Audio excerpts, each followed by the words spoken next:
হযরত ইউসুফ নবী তাদের সামনে একবার আসছে। আল্লাহর কোরআন বলে ইউসুফ নবীর চেহারা এক নজর দেখা মাত্রই প্রত্যেক মহিলার হাতে ছিল চাকু। মিশরিয়ান মহিলা হাতে চাকু ছিল। এরাও কিন্তু সুন্দর কম না, মিশরের নারীরা কিন্তু খুব সুন্দর হয়।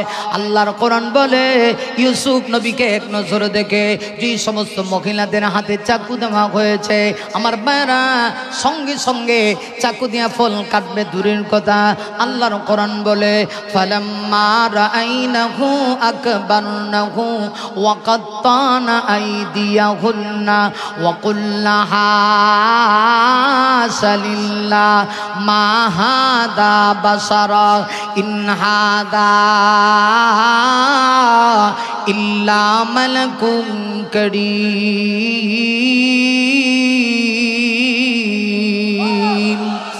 ভাইরা আমার লক্ষ্য করে দেখুন, ইউসুফ নবীকে যখন মিশরের মহিলারা দেখলো হাতে ছিল চাকু, চাকুর উদ্দেশ্য হলো ফল কেটে খাবে। এক নজরে ইউসুফকে দেখে আল্লাহর কোরআন বলে ফালাম্মা রাআইনাহু আকবারনাহু আয়হা ইজাহু। উলামায়ে কেরাম যারা আছে তারা বুঝে ফেলবে, মুরব্বীরা বুঝেন, ছোট্ট বাচ্চাদের বোঝা দরকার নেই। ইউসুফ নবীকে এক নজর দিকা তাফসীরের কিতাবের মধ্যে আসে মহিলাদের মাসিক যে অসুস্থতা এইটা হয়ে গেছে। শুধু তাই না, আল্লাহর কোরআন বলে ওই সমস্ত মহিলারা কাত্তানা আইদিয়াহুন্না ইউসুফ নবীকে দেখে হাত কাটতে আরম্ভ করেছে। শুধু হাত কাটে তা না ভাইরা আমার, ওই সমস্ত মহিলারা বলতে শুরু করে দিয়েছি ওয়াকুল্লা হাসালিল্লাহ।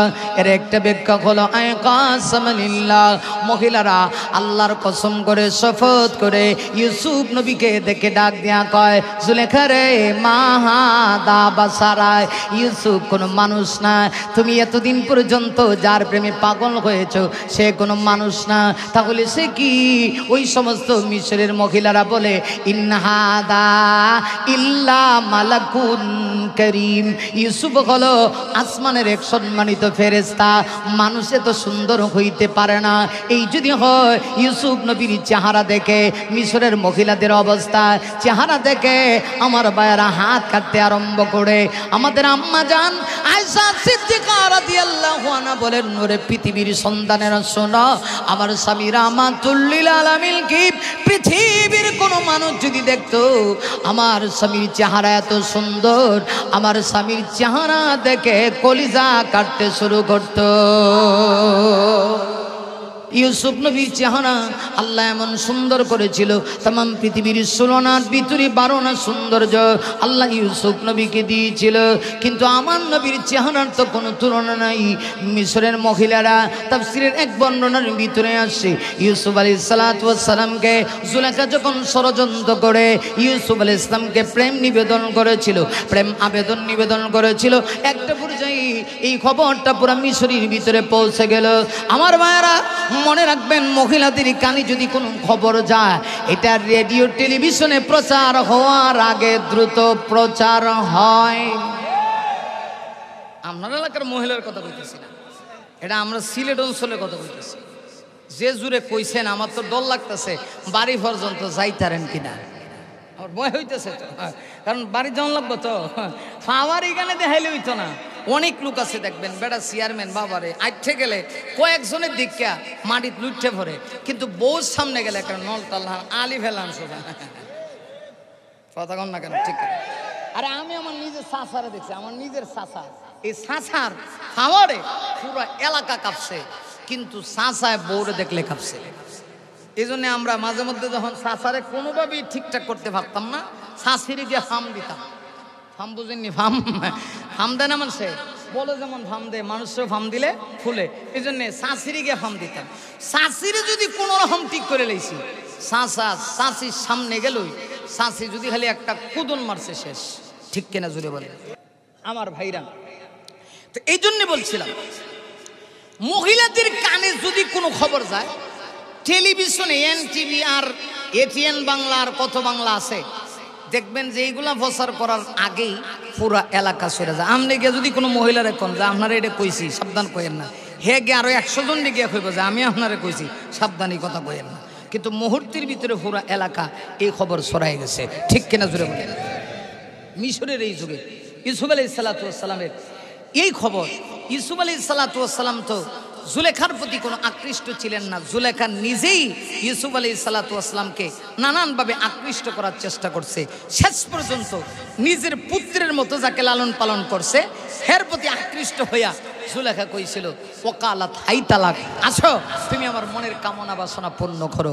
জুলেখা যে ইউসুফের মহব্বত আর ভালোবাসা করে, ভালোবাসা আছে বা ভালোবাসে, এই খবরটা মহিলারা মিশরের সব জায়গায় প্রচার করে দিল। জুলেখাও কিন্তু সাধারণ কোনো মহিলা না, তাফসীরি কিতাবে লেখে হ্যাঁ ও খুব চালাক ছিল। একে তো বাদশার স্ত্রী, আজিজে মিশর তার স্ত্রী, আরেকটু ওই সময়ের বিশ্ব সুন্দরী। জুলেখার চেহারাও কিন্তু খুব কম ছিল না, ওই যুগের সবচেয়ে সুন্দরতম চেহারার অধিকারী ছিল জুলেখা, আবার জ্ঞানী বুদ্ধিমতী। জুলেখা কয় তোমরা তো ইউসুফরে দেখো না, আমি তো 24 ঘন্টা দেখি, দেখি তো তোমরা দেখলে কি হয়। সুবহানাল্লাহ জুলেখা। তাই জুলেখা তাফসীর কিতাবের মধ্যে লেখছে, অসুবিধা হইতেছে আপনাদের, খারাপ লাগে? কয়টা? 11টা।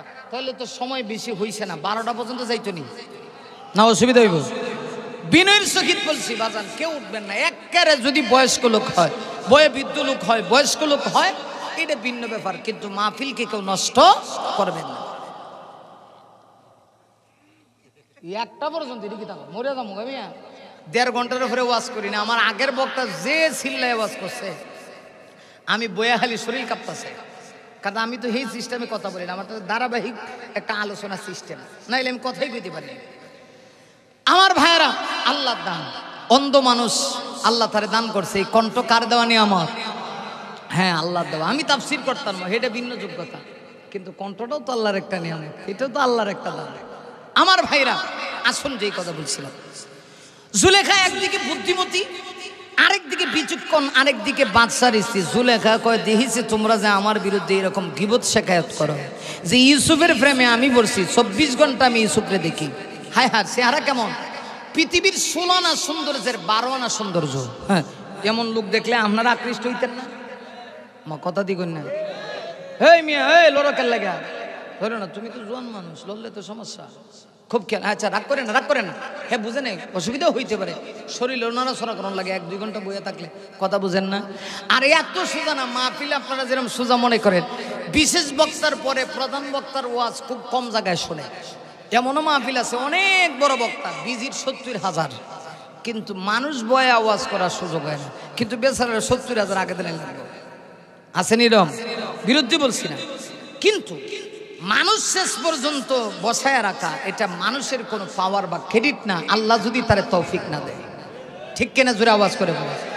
ইয়াসার পরে হলো ওয়াজের যৌবনকাল, এই সময় কেউ যাইতো না, এই সময় সবাই আইব, কিন্তু রাত যখন 11টা বাজবো তখন হইলো ওয়াজের বৃদ্ধকাল। এই সময় ওয়াজ করে যে বয়ে রাখতে হইলে বেড়া কথাগণ ঠিক না বে ঠিক, কারণ যৌবনকালে তো সবাই আইব, যৌবনকাল সময় বালা। ওয়াজের এখন যেটা চলতেছে এটা তো বৃদ্ধকাল চলতেছে। এখন 4টা ধরনের দরকার নাই, যেই মানুষগুলো আছেন এবং যেই পরিমাণ লোক ছিলেন এই পরিমাণেই আছেন, আলহামদুলিল্লাহ। খুব খেয়াল করে আমার পানের ভাইরা, একটু খেয়াল করে। জুলেখা চিন্তা করছে যে এই সমস্ত মহিলাদেরকে রাজ দরবারে একটু দাওয়াত করে এদেরকে একবার ইউসুফের চেহারা এক নজর দেখাইবো, দেহানির পরে অবস্থাটা কি তা হয় বুঝেন না আপনারা। পৃথিবীর 16 আনা সৌন্দর্যের 12 আনা সৌন্দর্য। হ্যাঁ, একজন নায়ক সাকিব খান এলি তো আপনারা দূরাইবেন খালি, কবিন বাবারে বাবা, কথাগণ ঠিক না বে ঠিক। দেখবার লেগে কত মানুষ জায়গা, কথাগণ ঠিক কিনা, আরো জোরে কান তো দেখবার লেগে যাইবেন নি ভাগলুটু ডান্স। এ তো কইতেছেন না, যদি আজকে এখানে আসার সুযোগ থাকতো আপনারা এখানে যেতেন। এটাই হইলেন বাঙালি। সবাই না গেলেও কিছু লোক এরকম আছে, এরা গানও যায় ওয়াজও শোনে, এই দিকেও আছে এই দিকেও আছে, কথাগণ ঠিক কিনা। 2 দিকে চলবে না, একদিকে চলবে, ঠিক করে জোরে আওয়াজ করে বলে। জুলেখা করছে কি, মিশরের সব মহিলাদেরকে দাওয়াত দিছে, দাওয়াত দিয়া বাদশার বাড়ির মেহমানদারি, সর্বপ্রথম ফল ফ্রুট দিছে, আর প্রত্যেকের হাতে একটা করে চাকু দিছে। চাকু চিনেননি আমার ভাইরা? ফল দিছে, প্রত্যেকের সামনে কাটতে দেয় নাই, কারণ বাদশার দরবার তো। আপনি যদি কোনো বাড়িতে মেহমান হয়ে যান আর আপনার সামনে যদি ফল একটারে কয়েকটা কাটা দিয়া সামনে দেয়, আপনি দেখলে কইবেন রে এই লোকটা মারাত্মক কিপটা, ঠিক কিনা? আবার অনেক লোক আছে যে ফল ফোটা আপনারা সামনে দিব প্লেট দিয়ে ইচ্ছা মতো খাইবেন। বাদশার দরবারে আইছে তো প্রত্যেকের সামনে আপেল দেওয়া হয়েছে আর একটা করে চাকু দেওয়া হয়েছে। যখন প্রত্যেকেই চাকু হাতে নিছে, যারা গিবত করেছে ওই সমস্ত মহিলারা ফল খালি কাটতে খাইব। তাফসীর কিতাবের মধ্যে লেখে এমনি জুলেখা ইউসুফকে ডাক দিছে, হে ইউসুফ তুমি সামনে আসো। আল্লাহু আকবার জোরে কর। বানা লক্ষ্য করে দেখুন, জামলে জুলেখা ইউসুফ আলাইহিস সালাতু ওয়াস সালামকে ডাক দিয়েছি। হযরত ইউসুফ নবী তাদের সামনে একবার আসছে। আল্লাহর কোরআন বলে ইউসুফ নবীর চেহারা এক নজর দেখা মাত্রই প্রত্যেক মহিলার হাতে ছিল চাকু। মিশরিয়ান মহিলা হাতে চাকু ছিল, এরাও কিন্তু সুন্দর কম না, মিশরের নারীরা কিন্তু খুব সুন্দর হয়। আল্লাহর কোরআন বলে ইউসুফ নবীকে এক নজর দেখে যে সমস্ত মহিলাদের হাতে চাকু দেওয়া হয়েছে, আমার ভাইরা সঙ্গে সঙ্গে চাকু দিয়া ফল কাটবে দূরের কথা। আল্লাহর কোরআন বলে ফালাম্মা রাআইনাহু আকবারনাহু ওয়া কাত্তানা আইদিয়াহুন্না ওয়া কুল্না হাসালিল্লাহ মা হাদা বাশারা ইন হাদা ইল্লা মালাকুম কারীম।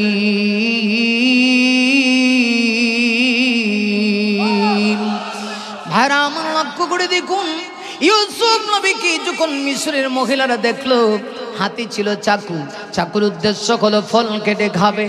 এক নজরে ইউসুফকে দেখে আল্লাহর কোরআন বলে ফালাম্মা রাআইনাহু আকবারনাহু আয়হা ইজাহু। উলামায়ে কেরাম যারা আছে তারা বুঝে ফেলবে, মুরব্বীরা বুঝেন, ছোট্ট বাচ্চাদের বোঝা দরকার নেই। ইউসুফ নবীকে এক নজর দিকা তাফসীরের কিতাবের মধ্যে আসে মহিলাদের মাসিক যে অসুস্থতা এইটা হয়ে গেছে। শুধু তাই না, আল্লাহর কোরআন বলে ওই সমস্ত মহিলারা কাত্তানা আইদিয়াহুন্না ইউসুফ নবীকে দেখে হাত কাটতে আরম্ভ করেছে। শুধু হাত কাটে তা না ভাইরা আমার, ওই সমস্ত মহিলারা বলতে শুরু করে দিয়েছি ওয়াকুল্লা হাসালিল্লাহ। এর একটা ব্যাখ্যা হলো আয়কাসামালিল্লাহ, মহিলারা আল্লাহর কসম করে শপথ করে ইউসুফ নবীকে দেখে ডাক দিয়া কয় জুলেখা রে মা হাদা বাশারা, ইউসুফ কোনো মানুষ না, তুমি এতদিন পর্যন্ত যার প্রেমে পাগল হয়েছ সে কোনো মানুষ না।